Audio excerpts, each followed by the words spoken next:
It is 3:30, so I am going to call this Metro Flood Diversion Authority meeting in order. Would you do roll call, please? Yep. Ms. Williams? Here. Mr. Hendrickson? Here. Mr. Paulson? Here. Mr. Campbell? Here. Mr. Wayland? Here. Dr. Mahoney? Here. Mr. Pepcorn? Here. Mr. Grinberg? Here. Mrs. Sherling? Here. Mr. Peterson? I am here. Mr. Steen? Here. Mr. Thorsted? Here. Mr. Olson? Here.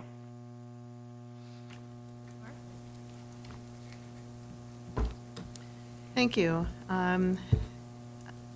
The minutes from the previous meeting, do I have a motion for that? So moved. Second? Motion by Chuck, second by Joel. Any corrections? All those in favor signify by saying aye. Aye. Those opposed, same sign, and the minutes for the previous meeting is approved. Order of the agenda. Move to approve. Motion by Tim to approve. Do I have a second? Second. Second by, was that Rick? Chad. Pardon me? Chad. Chad Peterson. Or Chad? He's in the Bison. Well, that doesn't help. Uh-oh. Yeah. Or in mine.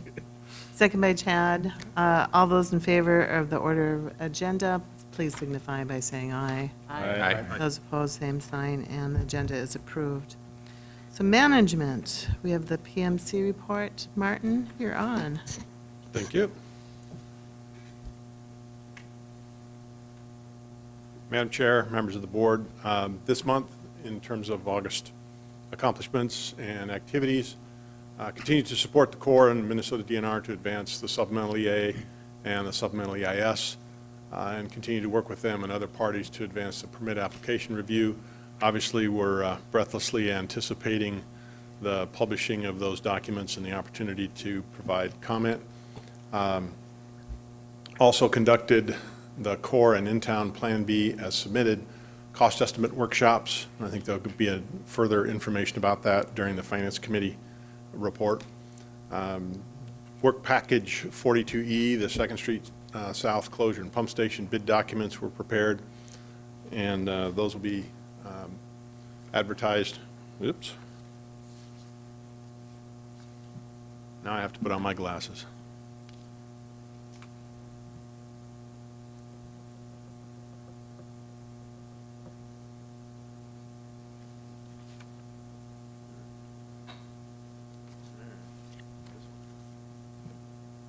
Okay, sorry about that. In addition, our September priority areas are, again, to support the publication of those draft SEA and draft SEIS, as I said, and to prepare for public meetings that are expected to be held during the formal public review comment period. We will be conducting a follow-up workshop to review Plan B as submitted cost estimates, and of course, advertising the 42E project with the intent to advertise that, receive bids, and I believe the schedule is to award that at your September board meeting, so that's going to move fairly quickly. Rocky and his team will be preparing, and your staff will be preparing to host a joint North Dakota State Water Commission and Water Topics Legislative Update meeting on September 26th. So there'll be some activities to get ready for that. And of course, we continue to support the development of WIFIA in Washington, D.C., and that's WIFIA through the Corps, and continue the approved construction work that is going. Any questions on those items? Questions for Martin? Thank you. I want to continue with the overall program status from a budget perspective as reported at the Finance Committee yesterday. The program budget of $2.2 billion, actual cost to date around $436 million, with a remaining program budget of around $1.8 billion.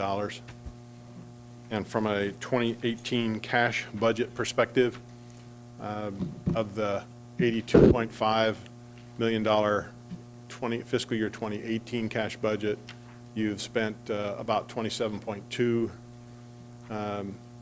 million year to date, and with a remaining budget of $55.4.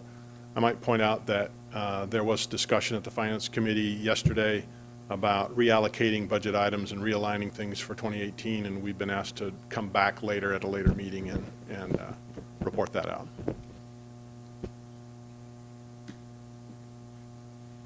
That concludes the PMC report. Any other questions for Martin? Okay, thank you, Martin. Corps of Engineers report, I assume we don't have one. Administrative, legal, none? John, either? Okay. Okay. Well, Zoom, and then we'll right to the public outreach. And I know, Roger, you're online. Did you want to add anything before Rocky starts? No, Rocky can give the report, though. Thank you. Okay. Thanks, Roger. Hi, I'm Rocky Schneider with AE2S. We had a public outreach committee yesterday, and we talked about a number of things, and I think there was a similar vein across all of it, that sort of wondering, how do we keep getting education out about Plan B? And as Plan B tweaks and changes through this environmental review process, and ultimately when the draft comes out, how do people stay updated, and how do we get that information and respond to people? So I just wanted to take this opportunity, while we didn't have a major update to give, I'm just going to highlight our Twitter account and urge people that this is really the best way to stay informed. We also have a newsletter that goes out once a month, but newsletters are almost getting outdated. As you know, they're once a month. The news happens a lot quicker than that.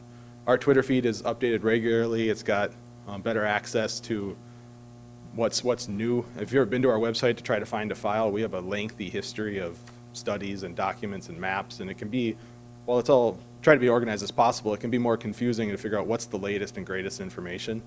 And I just want to point out, City of Fargo just redid their website, and one of the neat things they did, and we've always been a challenge with different entities, is how do they keep what's relevant without keep asking us to update their website over time? And so I think Clay County, for instance, we just worked with them too, and they just said, if you want to learn about the diversion, they just link to our website, which works as well. But Fargo decided to just link to our Twitter feed, and so our Twitter feed is sort of the update on the City of Fargo page, so it's always relevant, always changing, always sort of fresh. And just to point out these two things, I'm not going to take your time to watch them, but I think they are worth watching. We just released 2 videos that the Public Outreach Committee thought would be helpful. One really talked about how Plan B was developed, and it talks about the Governor's Task Force, and every little Governor's Task Force guy has a little animated character, so you can try to figure out which one you are. Chair Williams on here. We also did, what does a flood actually mean? This just kind of gets to the work that the task force did as well, with the sort of the histogram, what's a 100-year flood, and that's really been sort of the reason for a lot of the contentious over the years, is what's a 100-year flood level. So they're sort of neat on here if you're interested. There are latest updates. So I just wanted to urge everybody, if you're not following that, it's a great way. I know City of Fargo and Moorhead both do a great job retweeting and liking and posting when we need them to. So that's generally the update. There was a bunch of other things talked about. I think one of the future topics that Roger has been pressing, and others, and Jake Gust on the committee, is about farm relocations and making sure we're getting out to talk to people. This is sort of an ongoing situation we're in with our land team as well, where we're sort of stalled on land acquisition, but there's still a lot of desire from those impacted landowners, what's happening to them, what's the process, and all that. And so we've really been in a struggle. Do you go talk to them? Does that look like you're starting an acquisition process then? And if you don't talk to them, then you sort of get accused of not being available. And so that's really been a struggle. And so I think we talked about the need to get out there as soon as possible when either the draft document's out or when the final document, when the review is complete, to make sure we're getting out sort of face to face with everybody as soon as possible. If you have any questions on that, look. No, this is a reminder. I was just looking at that. I'm guessing I'm one of the 3 hearts, I'm one of the 2 tweets, but I think almost all of us could kind of look to see what's on there. It happened to come up my feed. Very good. Yeah. I did not recognize myself in there, by the way, Oh, okay. but very nicely done, whoever did that. I think the most interaction we have, Governor Burgum is obviously very adept at technology, and when he's involved, he tweets about the diversion and retweets and likes, and we see our involvement go way up. So it just shows that the more people that do engage, the more people that end up seeing it. And so I think that it's really helpful.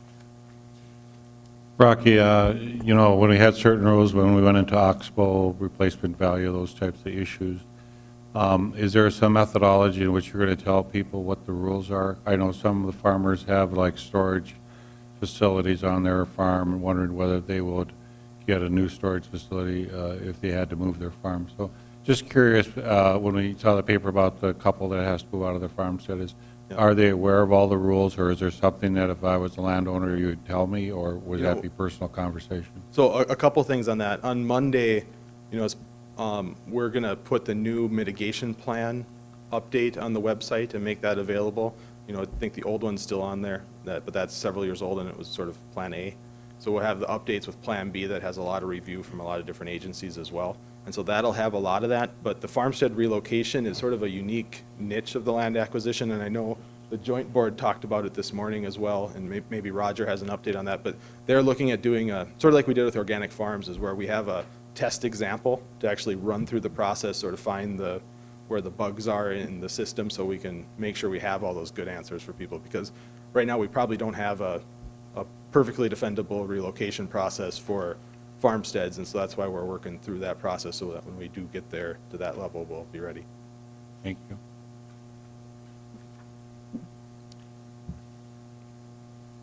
Any other questions or comments from the committee members, maybe?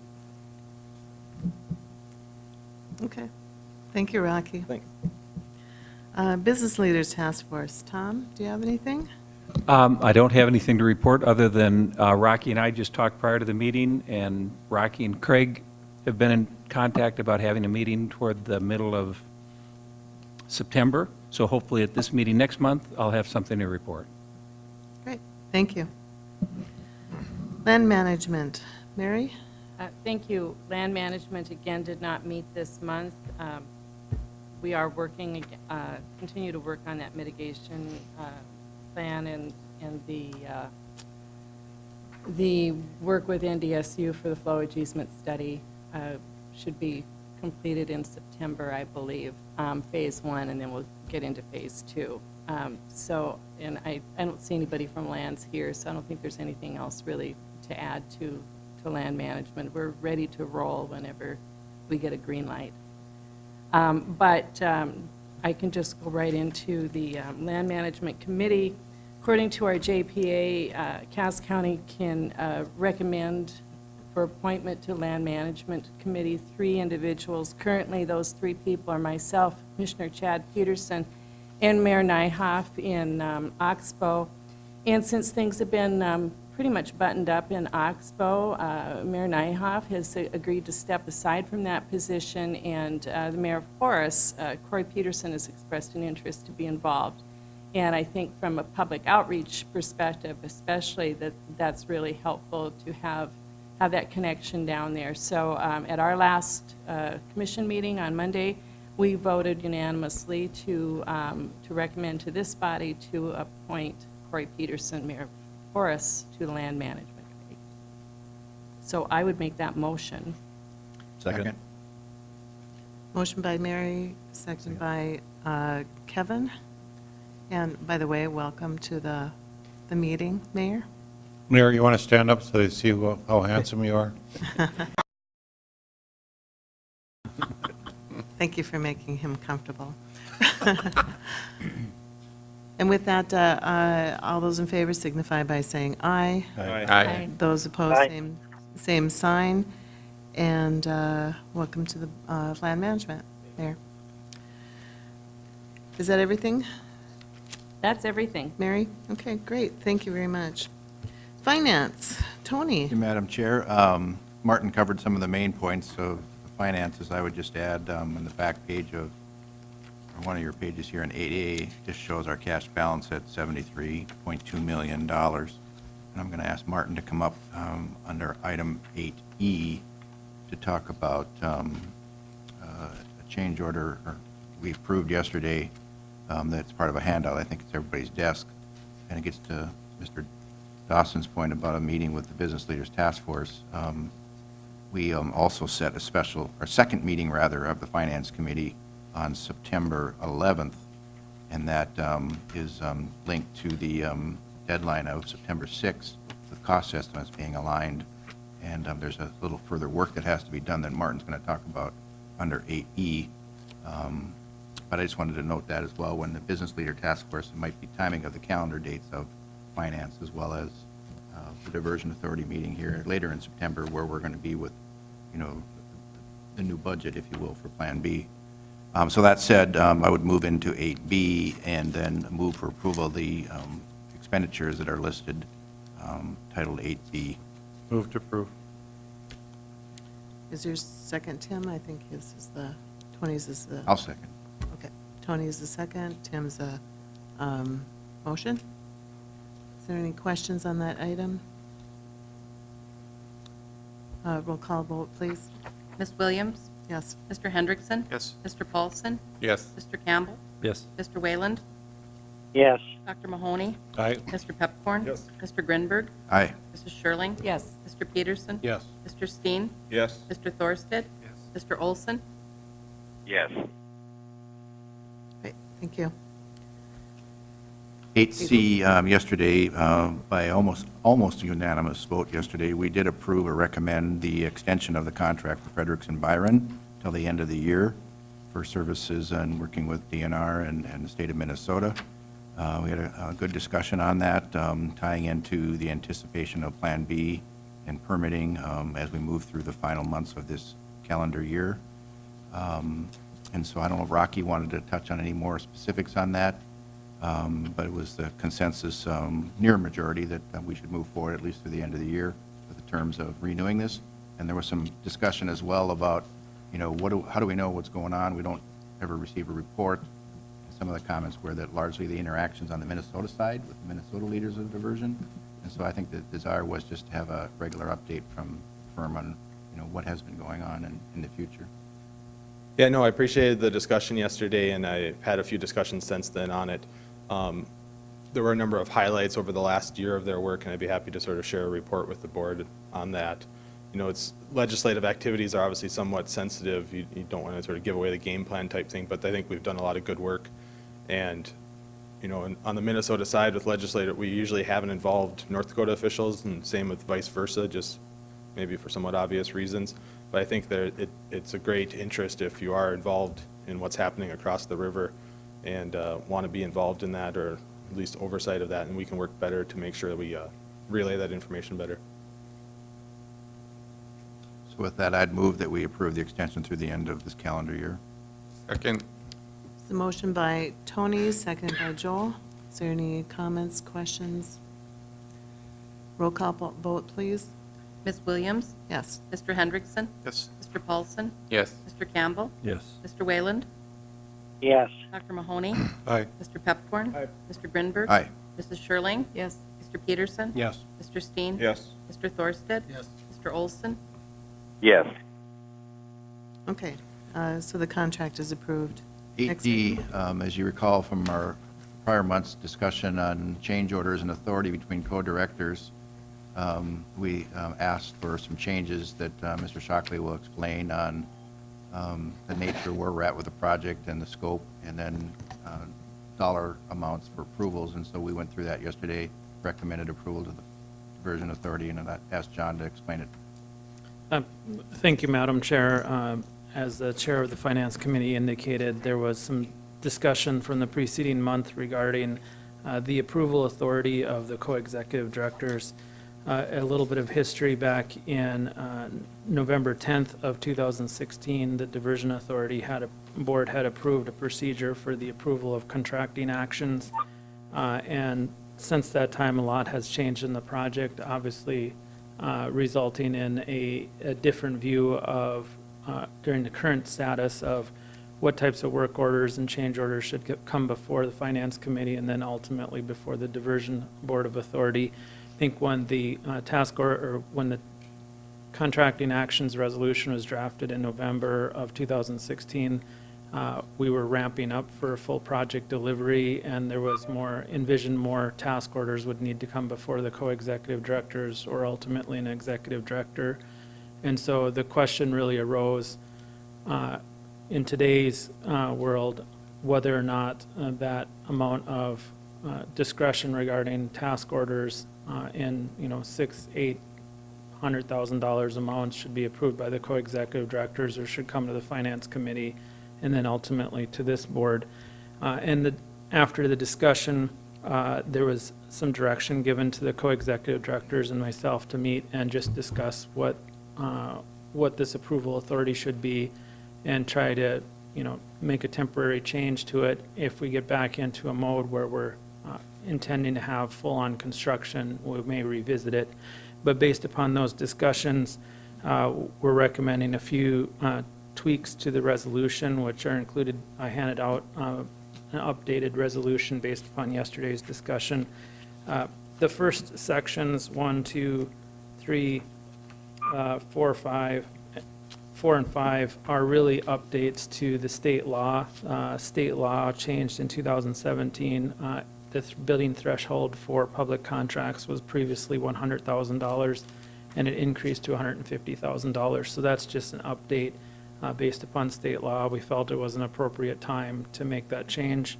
And then really 6 gets into approving change orders. Previously, there was a very small threshold for approving change orders. They had to come before the Finance Committee and then to the Diversion Authority. And so it was really felt that the co-executive director should be given discretion to approve change orders up to $50,000. And then getting to this next page, task orders then, the co-executive director's authority to approve task orders under $150,000 and anything above $150,000 would then come to the Finance Committee and then to the Diversion Authority. And this is just a resolution, so this can be changed at any time. So if we get back into a construction mode, we can revisit this, and it's a resolution. The Joint Powers Agreement allows this board to set the policies regarding those contract approvals.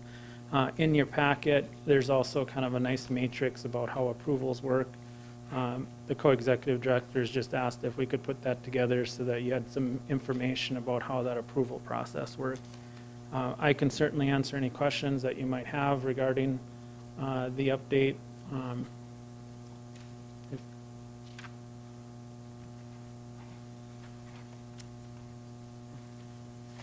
Mr. Steen moves for approval, and I second it. Motion by Rick, seconded by Tony. Any other comments, questions? Roll call vote, please. Ms. Williams? Yes. Mr. Hendrickson? Yes. Mr. Paulson? Yes. Mr. Campbell? Yes. Mr. Wayland? yes, Dr. Mahoney? Aye. Mr. Pepcorn? Aye. Mr. Grinberg? Aye. Mrs. Schirling? Yes. Mr. Peterson? Yes. Mr. Steen? Yes. Mr. Thorsted? Yes. Mr. Olson? Yes. Great. Motion carried. Next up, we had no contracting action items yesterday, but we did recommend for approval. What's in front of you is this colored sheet that shows the integrated cost estimating effort that's going on. And I'm going to ask Martin to elaborate here and give a little deeper dive explanation. But again, recalling from the discussion last month at both Finance and the Diversion Authority, the original request, I forget the exact number, was to approve a change order for additional work of around $700,000 to align the new cost estimates between the changes to in-town, the lands, the P3, the core estimates. And what we adopted or passed last month was a couple components of that overall request. Today we're asking for, I believe it's, correct me if I'm wrong, Martin, B and C at about $107,000 to continue to evaluate the program risk. And I'm going to have Martin explain the Monte Carlo analysis. But in layman's terms, it's about just aligning the costs with core estimates, our estimates, and to get to a number we need to have here shortly so that we can start working through the remaining months of 2018 and identifying how we're going to pay for the gap, or identify the gap and then pay for the project. And so it's critical that we get this information to come together. And we had a little bit of discussion yesterday, get back to scope, Plan A to Plan B, and an example of this, a year ago, 2 years ago, decision was made that we're going to have bridges across the diversion and instead of low water crossings. Some of the discussion yesterday, because of Plan B and maybe an event in 1 in 20 years, we could save significant dollars with low water crossings and versus building bridges across every. There's some numbers that got to be vetted in that. That's just one example. I believe the next round is going to get us to. But those are my words, and now the expert. Martin? So, thank you, Commissioner Grinberg and Madam Chair and members of the board. We didn't have any recommended contracting actions yesterday, but we do have a couple of co-executive director report outs to make, and I'll cover those first. One is the task order 3 that Commissioner Grinberg just mentioned, which was authorized in the amount of $226,000, and this was for the task A, the cost estimate development, that we'll get into a little more detail here in a minute. There was another task order for HMG executed, which was for third-party work compliance observation on a WBI crossing of the potential diversion channel alignment in the amount of $96,837. So those are the task order amendments executed by the co-exec directors. If we go to the handout, I think Commissioner Grinberg handled it quite well. From a progress perspective, what has happened in the last month is we did have and conduct the workshops for both the in-town estimates, reviewed the land estimate, and had a workshop with the Corps. Identified in those estimates a number of questions and some duplication and some omissions, which will be helpful to get resolved before we get to a better number. As an example, one example, there was a fairly significant difference in the estimate of excavation on behalf of the Corps and on behalf of the other estimates. And so we have a follow-up session on September 6th where we will rectify those differences and all get on the same page with respect to that excavation. Just for interest purposes, there's somewhere between 40 and 50 million cubic yards of excavation and placement on this project. And so the cost for moving that material and placing it is a fairly significant component of the estimate. So getting that adjudicated between the Corps estimate and our estimate is an important step to getting the cost right.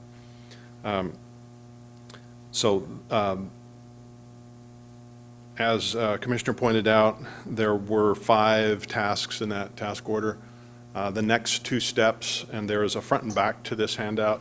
There's some text on the back that goes into more detail. I won't go into all of the detail that's on that sheet. But the next 2 steps would be to do a risk workshop, which really looks at, revisits the risk workshop that was done last year for the P3, and now include the in-town, the lands, and the Corps estimate with respect to where are the softness in those numbers, how comfortable is everyone that the number is accurate, and where are the risks and what costs associated with those risks might be present.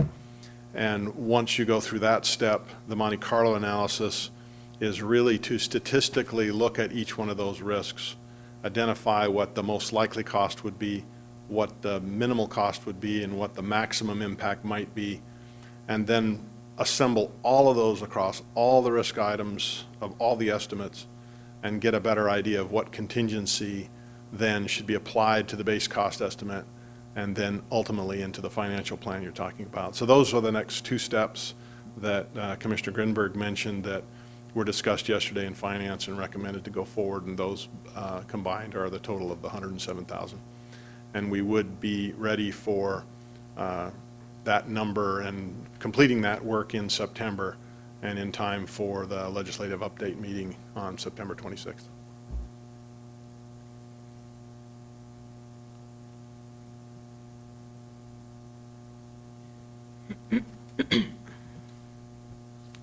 Any questions for Martin on this? Move for approval. Second. Motion by Tony, second by Rick. Is this a roll call vote? Okay, Ms. Williams? yes. Mr. Hendrickson? Yes. Mr. Paulson? Yes. Mr. Campbell? Yes. Mr. Wayland? yes, Dr. Mahoney? Aye. Mr. Pepcorn? Aye. Mr. Grinberg? Aye. Mrs. Shirling? Yes. Mr. Peterson? Yes. Mr. Steen? Yes. Mr. Thorsted? Mr. Olson? Yes. Okay. This could be a nicely quick meeting. Is there any other business? Is there something going to happen next Monday?